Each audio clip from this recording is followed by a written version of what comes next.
वंदन जी दिल्ली से। राधे राधे। गुरुजी आपके चरणों में कोटि कोटि प्रणाम।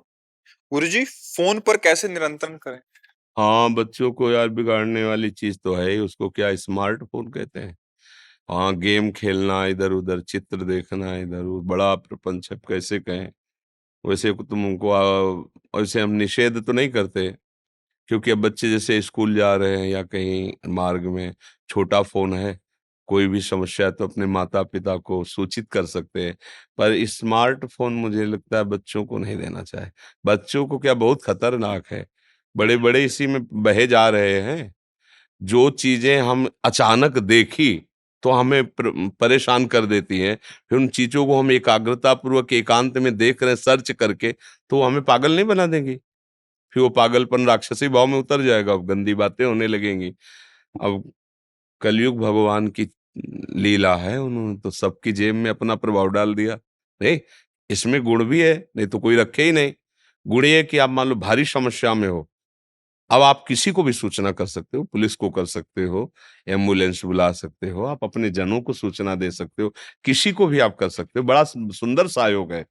पर इसमें अवगुण भी है कि आपके एकांतिक बुद्धि को भ्रष्ट करने के लिए समर्थ है वो।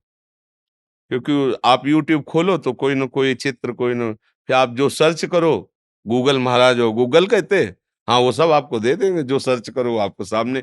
अब छोटे छोटे बच्चे जो कामाशक्त हो रहे हैं, 12-13 वर्ष की अवस्था है। एक बच्चे से मिले, जब उसने एकांत में अपनी हालत बताई कि हम इतनी बार अस्त में, तो भाई यार ये अवस्था तो मतलब, अभी बच्चे हो तुम, ये तो इसमें का ज्ञान ही नहीं होना चाहिए।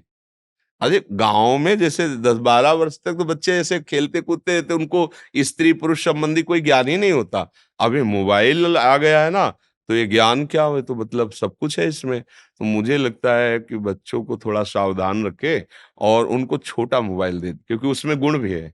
कहीं कोई ऐसी समस्या फंस गई तो नंबर दे दे कि आप तुरंत सूचना कीजिए। तो सूचना के लिए बहुत अच्छा है, किसी भी समस्या में बहुत बढ़िया है। अच्छा, दूसरा गुण स्मार्टफ़ोन का, आप पूरी लीला देख सकते हो, वृंदावन की शोभा देख सकते हो, महापुरुषों के वचन ऐसे डायरेक्ट जैसे हम बोल रहे हैं, ऐसे उसमें आता है। अब सब में गुण दोष तो है ही है। अब अगर गुण गुण पकड़ो तो अच्छा, दोष पकड़ लिए तो फिर सब गड़बड़ हो जाएगा। कहाँ है? अमेरिका में। क्या सुन के आ रहे हैं? सत्संग। कोई ऑस्ट्रेलिया से, कोई अमेरिका से। कैसे बात पहुंचती है यहाँ वृंदावन की? फोन ने तो पहुंचा दिया, तो एक बार तो प्रणाम करने का मन कहता है। कैसे बिगड़ गए नए बच्चे, फोन नहीं तो बिगाड़ दिया। बोले फिर तो बुरा बुरा मन कहता है कि इसको तो मत रखो। अब छोटे छोटे बच्चे गेम हार गए, अब उसी से मन कमजोर होना शुरू हुआ, डिप्रेशन की दशा पर पहुंच जाते हैं। छोटी छोटी बातें उनको चुभने लगती, इतने कमजोर हो गए, आंखें कमजोर हो जाती। बहुत तरह के दोष भी और गुण भी हैं। तो मुझे लगता है कि गुण ग्रहण कर ले, इतना विवेक आ जाए तो फोन पास रखे, नहीं तो छोटा वाला फोन रखे जो 15-18 सौ का नहीं आता इतना बड़ा। हाँ, वो हमारे जी रखे। उसमें बेइज्जती होती है आए उसमें बेइज्जती होती है, दोस्त कहेंगे क्या छोटा सा रखे घूम तो अब भाई इज्जत बला ली है तो फिर क्या बताए। हाँ, महंगा फोन है तो कि भाई हमारा पापा जो है बड़ा आदमी, देखो हाँ ऐसा। अब भाई देख लो, अब क्या बतावे। आजकल बच्चे कंपनी का बताते हैं, ये कंपनी का लाके दो। हाँ, ये कंपनी। वैसे देखो भाई, आप लोग सहयोग दो तो बात मान लो। स्मार्टफोन जैसे वो वाला वाला रखोगे ना, टच वाला, उसमें बहुत खतरा है। बच्चों के लिए तो बहुत खतरा है, बहुत खतरा है, बहुत खतरा है। किसी भी तरह का कुछ भी, मुझे लगता है थोड़ा सा बेइज्जती तो नहीं होगी। इसमें बेइज्जती क्या होगी कि भाई फोन नहीं तो बेइज्जती। अब हम लोगों के समय में तो फोन ही नहीं चला था, चला ही नहीं था, तो क्या उसमें मतलब। अब ये तो नई बात हो गई, ये इज्जत नहीं। इज्जत ये माता पिता के, तुम पैर छूते हो रोज, तुम रोज नाम थोड़ा जप करते हो, समय से स्कूल जाते हो, गंदी बातें नहीं ये तुम्हारी वास्तविक इज्जत है। फोन बड़ा है, उद्दंडता है, ना माता पिता की मानना, ना टीचर की मानना, तो मुझे लगता है ये बेइज्जती है। क्यों? हाँ, इसको ना समझा जाए कि बेइज्जती है। अच्छे बच्चे बनो, तुम्हारे सद्गुण तुम्हारी इज्जत है। अपने माता पिता को रोज प्रणाम करते हो? माथा रख के से प्रणाम, झुक के चरणों में। क्यों कि नहीं? हाँ, वो काहे को झुके, वो बहुत वो इतने बड़े थोड़ी हो गए कि उनको झुक के प्रणाम करे। आप करते हो? है? हाँ, करते होंगे। सही बता ना। वो करती है? है। हाँ मैं कर करती हूँ हाँ रोज। हाँ। वैसे हम सब बच्चों से प्रार्थना करते हैं, इससे बड़ा माता पिता कुछ बोले ना बोले, इससे तुम्हारी आयु, तुम्हारी बुद्धि ये प्रवीण होती चली। प्रातः काल उठ के रघुनाथा, मात पिता गुरु नावे, अपनी मम्मी के पैरों में जाए, देखो कितना प्यार मिलेगा। वो उठा लेगी ऐसे हृदय से रखे, पिता के चरणों में मस्तक। वो भगवान सबके हृदय में बैठे ना, पहले भगवान माता पिता, समझ रहे हो ना। अगर वो कह दें कि ये काम नहीं करना तो फिर नहीं करना चाहिए, क्योंकि वो दूर की देख रहे हैं, हम बच्चे हैं। पर आजकल बच्चे माता पिता को तनिक भी नहीं मानते, मनमानी आचरण करते हैं। अपना वो एक नया जमाना में और चला, बॉयफ्रेंड गर्लफ्रेंड, भाग गए, माता पिता को पता ही नहीं चला कहाँ गए कैसे गए। ये सब आदतें कैसे बिगड़ गई, ये सब आधुनिकता ने बिगाड़ दिया है। जो आधुनिकता सुखद भी है, ऐसा नहीं है, पर उसके जो अवगुण है उनको मत स्वीकार करो।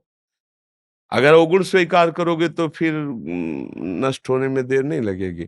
अब इस अवस्था से जैसे बच्चे कुमार्गगामी हो जाए तो आगे चलकर अच्छे कुमार्गगामी बन जाएंगे, नहीं? और अगर मार्ग सद्गुण तो एक अच्छे इंसान बन जाएंगे, जो जगत को सुख देने वाले बन जाए। तो सब बच्चों से प्रार्थना है, थोड़ा सा नाम जप करो, चाहे 108 बार ही नाम जप कर ले। माता पिता को रोज प्रणाम करो, उनकी आज्ञा के अनुसार रहो। मोबाइल रखना है तो छोटा रखो, बड़ा मत रखो। इज्जत मिलती है सद्गुणों से, मोबाइल से मिलती है क्या? सोने का मोबाइल रख लिया तो सब उसको सलाम करेंगे क्या, प्रणाम करेंगे क्या, नमस्कार करेंगे क्या? नहीं करेंगे। समझ रहे हो ना। और अगर अच्छे सद्गुणी हो, आप हमारे देश के बहुत अच्छे सेवा करने वाले, या आप समाज के सुधारक हो, सब आपसे हाथ जोड़ेंगे, ये बहुत ये इज्जत मिलेगी।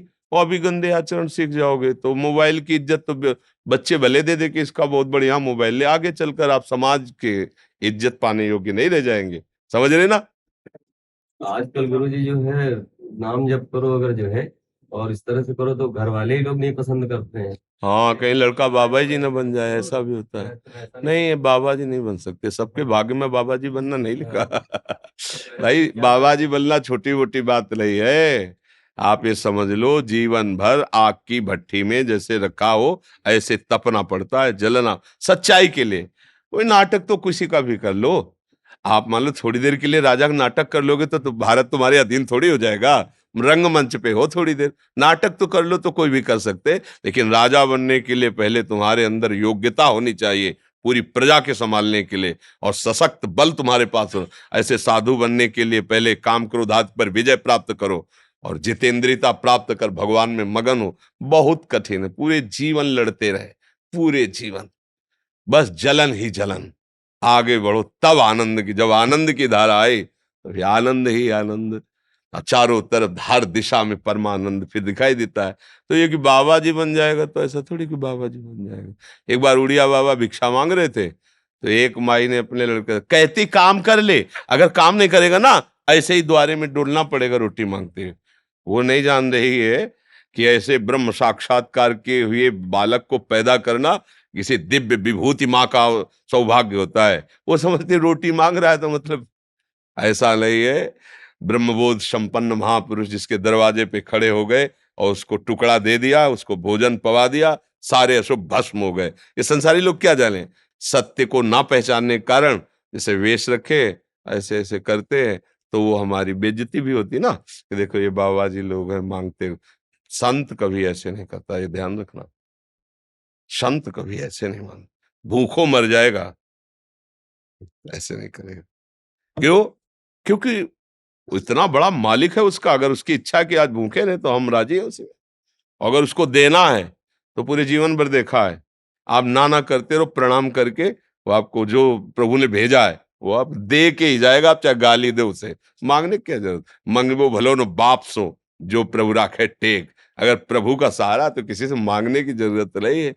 पर जो प्रभु से अपना संबंध नहीं स्थापित कर पाए तो फिर संसार में इस तो फिर ये तो करना ही पड़ेगा। हमारे लिए ये मांगने की केवल एक ही बात है, रोटी मांग सकते हो बस। वो आचार्यों ने आदर्श किया, भिक्षान्न औषधम, औषधि की तरह भिक्षा मांग लो और पाओ, रात दिन बादशाह की तरह बिल्कुल चाह रहित होकर भजन करो। तो ऐसा नहीं कि बच्चे नाम जप करेंगे तो बाबा जी बन जाएंगे, ऐसा नहीं है। नाम जप करेंगे तो महान बन जाएंगे। माता पिता को चाहिए कि थोड़ा नाम जप तो बच्चों से कराए कि 108 बार राधा राधा बोलो, हम तुम्हारे लिए बाल भोग तैयार कर रहे हैं। बाल भोग को क्या कहते हैं संसार में? है ब्रेक, हाँ हाँ वही, ब्रेक और फास्ट दोनों में कैसे हो सकता है? ब्रेक हो सकती है, फास्ट हो कैसे हो सकता है? दोनों मिलके, हाँ वो बाल भोग हम लोग कहते हैं। तो बाल भोग तब देगी 108 बार राधा राधा को, उसका मंगल हो जाएगा जी।